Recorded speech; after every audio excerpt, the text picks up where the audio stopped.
আজকে আমরা MS word বা মাইক্রোসফট ওয়ার্ড ব্যবহার করে একটা লেখা টাইপ করব। টাইপ করার পরে ট্যাব ব্যবহার করে এইটার মতো কীভাবে সাজাবো সেটা আমরা দেখব। তার আগে টাইপের নিয়ম অনুযায়ী লেখাটা টাইপ করে নিতে হবে। তো আমরা টাইপ করছি।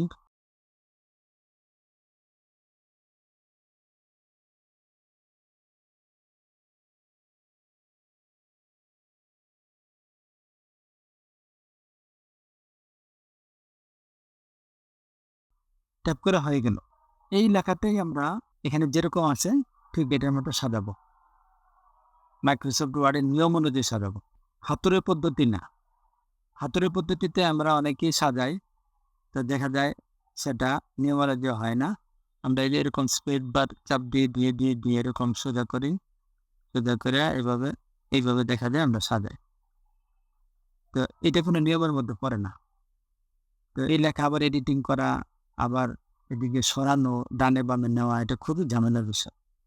তো এইভাবে আসলে আমরা দেখা যায় স্ক্রিনে সমান আছে, কিন্তু প্রিন্টে গেলে একটা এদিকে একটা ডানে একটা বামে এরকম রেঞ্জিং ঠিক থাকে না। তো ওই জন্যে আমরা ল্যাপটপ, যে ট্যাব ব্যবহার হবে এটাকে বলা হয় ল্যাপটপ ব্যবহার করে এটা সাজাবো। তো তার আগে আমরা এই যে এখানে ফাঁকাটা হলো, ফাঁকাটা কি দিয়ে হলো বা কিভাবে হলো সেটা আমরা একটু চেক করব। তো চেক করার জন্য এখানে একটা আইকন আছে, এই যে আইকনটা, এটাকে বলা হয় শো হাইডের আইকন। শো হাইড, লেখা হচ্ছে শো হাইড। শো মানে দেখানো, আর হাইড মানে লুকানো। তো এখন লুকিয়ে আছে, আমরা শো করাবো। আইকনে ক্লিক দেওয়ার পরে দেখাচ্ছে। তো এখানে অনেকগুলি ডট ডট ডট ডট চিহ্ন দেখাচ্ছে। এইটার মানে হলো যে আমরা কিবোর্ড থেকে স্পেস বারটা চাপ দিয়েছি, চাপ দিয়ে আমরা এই রেঞ্জিংটা ঠিক করেছি। তো এইভাবে সাজানো যাবে না। স্পেস বারের কাজ হচ্ছে দুই ওয়ার্ডের মাঝে ফাঁকা দেওয়া, অর্থাৎ টাইপ করার সময় দুইটা ওয়ার্ডের মাঝখানে একটা করে স্পেস বা ফাঁকা দেওয়া হচ্ছে স্পেস বারের কাজ। এছাড়া স্পেস বারে আর কোনো কাজ নেই। অথচ দেখা যায় যারা আমরা লেখা মাইক্রোসফট ওয়ার্ডে সাজাতে পারি না, তারা বেশিরভাগই এরকম স্পেস বার ব্যবহার করে চাপ দিয়ে দিয়ে লেখা আমরা সাজাই। তো সেটা আদৌ কোনো নিয়মের মধ্যে পড়ে না। তো আমরা নিয়ম অনুযায়ী এবার সাজাবো। তো সোয়াইড অন করার পরে আমরা মোটামুটি তিনটা চিহ্ন আমরা দেখতে পাই, তিনটা সিম্বল আমরা দেখতে পাই। কি সিম্বল? যেমন এই যে এখন সোয়াইড অন করা আছে, অন করা থাকাতে এই যে এরকম একটা চিহ্ন দেখতে পাচ্ছি, এরকম একটা চিহ্ন দেখতে পাচ্ছি, এখানে এই চিহ্নটা দেখতে পাচ্ছি। আবার এখানে যদি আমরা স্পেস বার একটা চাপ দিই, এই চিহ্ন ডট ডট চিহ্নগুলো দেখতে পাচ্ছি। তো মোটামুটি শো করলে এই তিনটা চিহ্নই শো করে।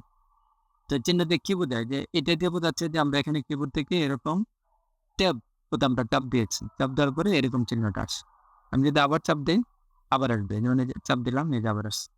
কিবোর্ড থেকে ট্যাব বোতামটা 3 বার চাপ দেওয়া আছে। তো আমরা 3 বার চাপ দিলে সেটা ভুল। আমরা 2টা কেটে দেব, একটা রাখবো, যে কেটে দিচ্ছি। কার্সরটা রেখে ব্যাক স্পেসে কেটে দিচ্ছি। এই যে এটা আবার আগের অবস্থায় চলে আসছে। তারপরে আমরা এখানে চাপ দিয়েছি স্পেস বার, সেটা আমরা একটা রাখবো। টাইপের নিয়ম অনুযায়ী একটা দিতে হয়, সেটা রাখবো। এই চিহ্নটা মানে এন্টার। কিবোর্ড থেকে এন্টার চাপ দেওয়ার পরে এই চিহ্নটা দেখায়।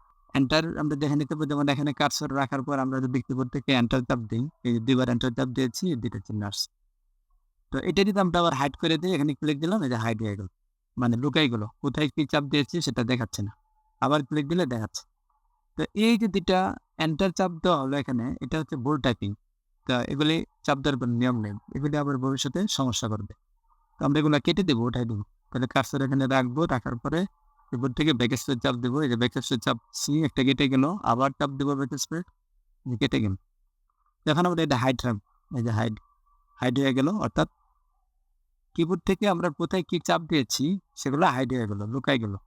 এখন আমরা সাজানোর সময় লাগবে একটা ল্যাপটপ লাগবে। ল্যাপটপটা এই যে এখানে আমরা দেখতে পাচ্ছি। ল্যাপটপটা দেখতে কিরকম? ল্যাপটপটা দেখতে হচ্ছে একটা ছোট কালো এলের মতো দেখতে। মাইক্রোসফট ওয়ার্ড খোলার পরে স্ক্রিনের বাম পাশে উপরে এরকম একটা চিহ্ন থাকবে, ওই চিহ্নটি হচ্ছে ল্যাপটপের আইকন। আমরা যদি এখানে মাউস পয়েন্টার রাখি, হালকা একটু রাখি, তাহলে যে লেখা দেখাচ্ছে ল্যাপটপ, এই ল্যাপটপটাই আমাদের দরকার। আমরা যদি এই লেখাটার মতো এই লেখাটা সাজাই, তাহলে আমাদের একটা ল্যাপটপ দরকার হবে। তো অনেক সময় দেখা যায় স্ক্রিনে ল্যাপটপ দেখায় না। তো সেই ক্ষেত্রে কি করবো আমরা, বা কারণটা কি না দেখানোর কারণটা কি? কারণটা হলো আমরা এই ভিউ মেনুতে যাওয়ার পরে যদি এই রোলারে টিক না থাকে, রোলারের যদি টিকটা দেওয়া না থাকে, যেমন আমরা এই টিকটা উঠাই দিই, এখন আমরা রোলারটা দেখতে পাচ্ছি না, মানে স্কেলটা দেখতে পাচ্ছি না। তো স্কেল যদি আমরা না দেখতে পাই, আমরা টেবও দেখতে পাবো না। তো এখন আমাদের করণীয় কি? করণীয় হচ্ছে রোলারটা অন করে নেওয়া, স্কেলটা অন করে নেওয়া। স্কেল অন করতে হলে বা রোলার অন করতে হলে আমরা চলে যাব ভিউ মেনুতে। ভিউ মেনুতে ক্লিক দেওয়ার পরে এখানে আমরা দেখতে পাবো রোলার। এই রোলারে একটা টিক মারবো, ক্লিক করব, মাউস দিয়ে ক্লিক করব, তাহলে এই যে স্কেলটা দেখতে পাবো, রোলার দেখতে পাবো, তখন আমরা ট্যাবটা দেখতে পাবো। তো এখন আমরা কাজে যাই, এটা সাজাবো। তো সাজানোর আগে কি করতে হবে? লেখাটাকে সিলেকশন করতে হবে। সিলেকশনের নিয়ম হচ্ছে মাউস পয়েন্টার এই লেখার বামে নিয়ে আসবে, আনার পরে একটা সাদা তীর চিহ্ন দেখাবে। তীর চিহ্ন লেখা থেকে একটু দূরে নিলে তীর চিহ্ন দেখাবে। আবার লেখার পাশে নিয়ে আসলে সেটাকে আমরা বলি আই বিম, অর্থাৎ আয়ের মতো, ইংরেজি বড় হাতের আয়ের মতো দেখায়, এটাকে বলা আই বিম। আই বিম থাকা অবস্থায় ক্লিক করলে আমরা কার্সরটা এখানে নিয়ে আসতে পারবো। আর যখন এরকম সাদা তীর চিহ্ন হবে তখন ক্লিক দিলে পুরো লাইনটা সিলেকশন হবে। সিলেকশন হয়ে গেল, সিলেকশন উঠাই দেবো আবার লেখার ভিতরে ক্লিক করে। তো আমরা মূলত কি করতে চাচ্ছি এখন? ল্যাপটপ ব্যবহার করে এইটার মতো সাজাবো লেখাটা। তো ল্যাপটপ যদি না থাকে কিভাবে আমরা নিয়ে আসবো সেটা দেখলাম, আর ল্যাপটপ দেখতে কিরকম সেটা আমরা দেখলাম, ছোট কালো এলের মতো দেখতে। তো এটা আমরা ব্যবহার করবো কিভাবে? সিলেকশন করব, সিলেকশন করার পরে লেখার সাইজ, আমরা হোমে গেলে হোম মেনুতে গিয়ে লেখার সাইজটা দেখতে পাবো। এখন লেখার সাইজ আছে 20, আমরা এখান থেকে যে কোনো একটা সাইজ দিয়ে 18, 20, 22, 24 যে কোনো একটা সাইজ দিয়ে আমরা সাজাতে পারবো। যেমন এখন লেখার সাইজ দেওয়া আছে 24। 24 দেওয়ার পরে আমরা আবার সিলেকশন করব, করার পরে এই ল্যাপটপটা ব্যবহার হবে। কোথায় ব্যবহার হবে? আমরা যদি 3.5 ইঞ্চি বরাবর লেখাটা নিতে চাই, তাহলে সেই ক্ষেত্রে 3.5 ইঞ্চি বরাবর একটা ক্লিক করবো, এই স্কেলটার মধ্যে ক্লিক করবো। এই যে মাউস পয়েন্টারটা নড়তেছে এখানে, এই যে 3.5 ইঞ্চিতে ক্লিক করবো, ক্লিক করার পরে এখানে একটা ট্যাব বসবে, জাস্ট ক্লিক করবো, এই যে বসে গেল। স্কেলের মাপ হলো 3.5 ইঞ্চি, আর ট্যাবটা বসলো কোথায়? বসলো এই সিলেকশন করে লেখাগুলির মধ্যে ট্যাবটা বসলো। ট্যাব বসে 3.5 ইঞ্চিতে। এরপরে আমাদের এই বাংলাদেশি 32 এটা আমরা এই 3.5 ইঞ্চি বরাবর নিয়ে যাবো। নেওয়ার জন্য কি করব? সিলেকশন উঠাই দেবো, ওঠানোর পরে কার্সরটা যে ওয়ার্ডটা সরাবো, যে ওয়ার্ডটা এটা বরাবর নিব, এই ওয়ার্ডের বাম পাশে এখানে ক্লিক দেবো। ক্লিক দেওয়ার পরে এই ওয়ার্ডটা ঘেঁষা একদম ওয়ার্ডের বাম পাশে আমরা কার্সরটা বসাবো। যে কার্সর লাফাচ্ছে, এখন আমরা কিবোর্ডের থেকে ট্যাব বোতামটা চাপ দেবো। আর ট্যাব বোতাম কিবোর্ডের কোথায় থাকে? কিবোর্ডের একদম বাম পাশে ক্যাপস লক, ট্যাব, শিফট এগুলো পাশাপাশি 3টা থাকে। আমরা ট্যাব বোতামটা চাপ দেবো। চাপ দেওয়ার একবার চাপ দিলে এটা কিবোর্ডের বরাবর চলে আসবে, ট্যাবের বরাবর। আবার বাংলাদেশি ছড়াবো, তাহলে এখানে কার্সর রাখবো, রাখার পরে ট্যাব বোতামটা চাপ দেবো, একবার চাপ দিলাম, চলে আসলো। 3-এর সাথে ঘেঁষা কার্সরটা বসালাম, ট্যাব বোতাম চাপ দেবো। তারপরে আমরা যে ফ্রিল্যান্সার অ্যাপের এখানে রাখবো। এইভাবে আমরা প্রতিটা ওয়ার্ড বা যেখান থেকে সরাতে চাই, যেমন এখানে হেয়ার রাখবো আর এখানে শর্ট অ্যান্ড ব্ল্যাক, এই 3টে ওয়ার্ডই সরাই এই বরাবর নিয়ে আসবো। তখন আমরা এখানে কার্সর রাখবো, রেখে উপর থেকে ট্যাব বোতাম চাপ দেবো, এই যে চলে আসলো 3টা ওয়ার্ড। হ্যান্ডসাম সরাবো, এখানে কার্সর রাখবো, লেখার পরে ট্যাব বোতাম চাপ দেবো। এই যে সাজানো হয়ে গেল। এখন যদি আমরা লেখার সাইজটা একটু ছোট করি, লেখার সাইজ তো 24 দিয়েছিলাম, এখন আমরা এভাবে সিলেকশন করব, করার পরে লেখার সাইজ যদি আমরা 20 দিই, এই যে সাজানো ঠিক থাকবে, নড়চড় হবে না।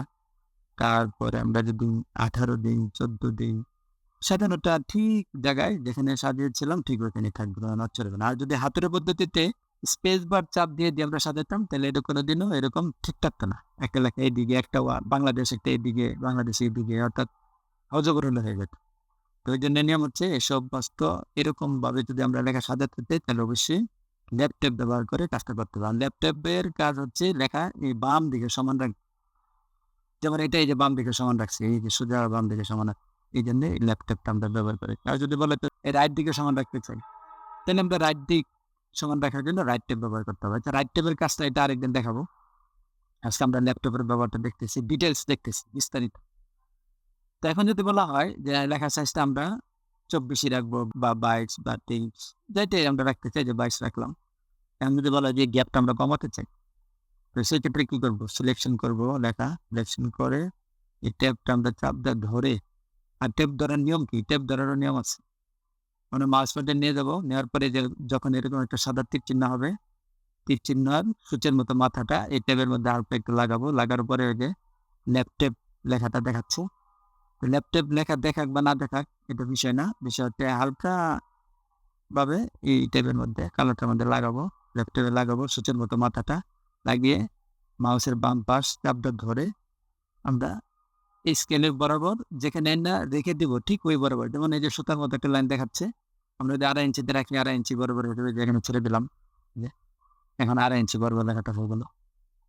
আমি তো বলা যায় না গ্যাপটা আরো কমাবো, তখন আমরা এই চাপটা ধরে এখানে যদি রাখতে চান এখানে ছেড়ে দিলেন, অর্থাৎ এই ল্যাপটপটা যেখানে নিয়ে ছেড়ে দেবো ঠিক ওই বরাবর লেখাটা চলে আসবে। আমরা একটু গ্যাপটা বাড়াবো, তাহলে আমরা আবার এই ট্যাপটা চাপটা ধরে এই যে ল্যাপটপ দেখা হচ্ছে চাপটা ধরে আমরা এই সুতার মতো লাইন থাকা অবস্থায় আমরা ছেড়ে দিই, কারণ ট্যাপটা এখানে বসবে। তো এইভাবে ট্যাপের পজিশন আমরা যে কোনো জায়গায় নিয়ে বসাতে পারি, তারপরে এই লেখাটা ওই বরাবর থাকবে।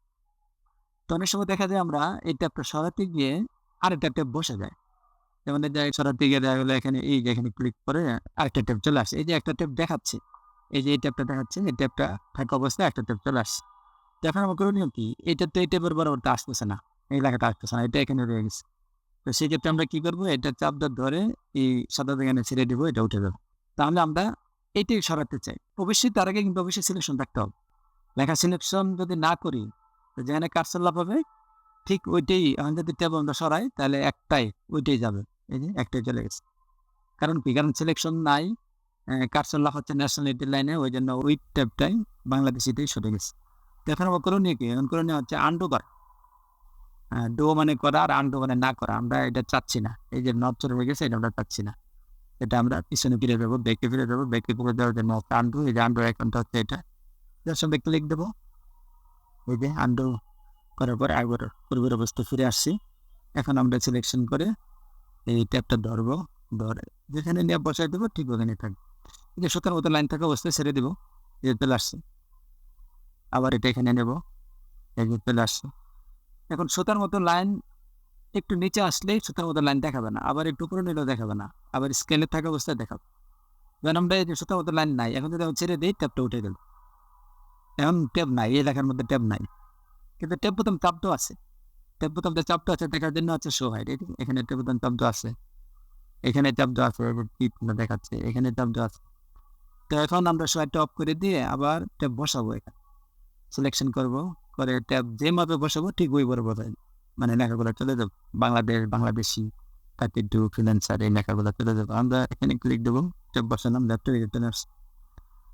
আর ট্যাব বিভিন্ন রকমের ট্যাব আছে, left tab, right tab, centre tab, এখানে যে ট্যাবটা বসানো থাকবে ক্লিক করলে ওই ট্যাবটাই বসবে। এখানে যে রাইট ট্যাব বসানো থাকে ক্লিক করলে এখানে যে স্কেলে ক্লিক দেন তাহলে রাইট ট্যাবে বসবে। তাহলে আমাদের কি সাধারণটা হয়ে গেল। এখন আমরা আবার এটাকে টাইপ করার সময় যেরকম ছিল ওই অবস্থায় ফিরে যাবো। তাহলে সেক্ষেত্রে আমার করণীয় কি, করণীয় হচ্ছে সোয়াইটটা অন করা, অন করার পর আমরা দেখতে পাচ্ছি এখানে ট্যাব বোতাম চাপ দিয়ে সরাইছি। এখন আমরা কাজটা রেখে কিবোর্ড থেকে ব্যাকস্পেস চাপলে এই যে ট্যাব বোতাম চেপেছি এটা কেটে যাবে। এই যে আমরা প্রথমবার যখন নিয়েছি একবার করে ট্যাব বোতাম চেপে চেপে নিয়েছি, এখন আবার এখানে কাজটা রেখে এই যে ট্যাব বোতাম যে চাপছে এবার আমরা কেটে দিচ্ছি। মানে সোয়াইটটা অন করতেও পারি নাও করতে পারি, সোয়াইট অফ থাকবে সমস্যা নেই, জাস্ট এখানে কাজটা রেখে ব্যাকস্পেস চাপছি, এই যে লেখাগুলা আবার আগের অবস্থায় ফিরে আসছে, লেখাগুলো আগের অবস্থায় ফিরে আসছে। ওই যে স্কেলে আমরা ট্যাব বসেছি এটা কিন্তু শো করতেছে, এখন এটা উঠাই দেবো। তাহলে আমরা সিলেকশন করবো, সিলেকশন করে এই ট্যাবটা ধরে এনে এই সাদা দাগে এনে ছেড়ে দেবো, উঠে গেল। অনেক সময় দেখা যায় আমরা সিলেকশন করতে ভুলে যাই, তখন কার্সর লাফাচ্ছে শুধু এই লাইনে, এই অবস্থায় যদি আমরা ট্যাবটা উঠাই দিই তাহলে ট্যাবটা ধরলাম, ধরে এনে সাদা দাগে ছেড়ে দিলাম, এখন দেখা গেলো এই লাইনে কোনো ট্যাব দেখাচ্ছে না, অর্থাৎ এই লাইনে ট্যাব নাই, এই লাইন থেকে ট্যাবটা উঠে গেছে।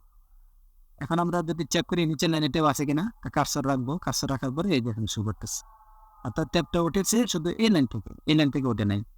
এখানে কার্সর রাখার পরে যে ট্যাব দেখাচ্ছে, এখন আমরা কি করবো, যদি এখন আমরা এই অবস্থায় আবার উঠাই তো এই লাইন থেকে উঠবে, তো আমার তো সব লাইন থেকে উঠাইতে হবে, তো সেই ক্ষেত্রে আমরা কি করবো, সিলেকশন করে নেব। এখানে ট্যাব নাই, এটা সহজে যদি আমরা সিলেকশন করি তাহলে ট্যাব দেখাবে না, তো সেক্ষেত্রে আমরা কি করবো, যেখানে যেখানে ট্যাব আছে শুধু ওই লেখাগুলি সিলেকশন করবো, করে আমরা ট্যাবটা উঠে দেবো, ট্যাব ধরে এনে সাদা জায়গায় ছেড়ে দেবো। এই যে এখন একবার সাজালাম আবার আগের অবস্থায় ফিরে আসলো। তো এইভাবে ল্যাপটপ ব্যবহার করে আমরা লেখাকে সাজাতে পারি। কোনো একটা সিভি তৈরি করতে গেলে বা কোনো রিপোর্ট তৈরি করতে গেলে আমাদের নিজের ইচ্ছে মতো লেখাকে সাজাতে হলে এরকম ল্যাপটপ ব্যবহার করে বা রাইট ট্যাব ব্যবহার করে লেখাকে আমরা সাজাতে পারি। তো এমএস ওয়ার্ডের ট্যাবের ব্যবহার খুবই গুরুত্বপূর্ণ, এটা যদি আমরা শিখতে পারি আমাদের ইচ্ছে মতো যে কোনো লেখা সাজাতে পারবো। আর এটার ব্যবহারটা একটু জটিল আছে। যাদের বুঝতে সমস্যা হচ্ছে আপনারা ভিডিওটা একটু বারবার দেখবেন, রিপিট করে বারবার দেখবেন এবং চেষ্টা করবেন, আশা করি পারবেন। না পারার কিছু নাই। আজকের মতো এখানেই দেখে দিচ্ছি আমরা। থ্যাংক ইউ সবাইকে। সবাই ভালো থাকবেন।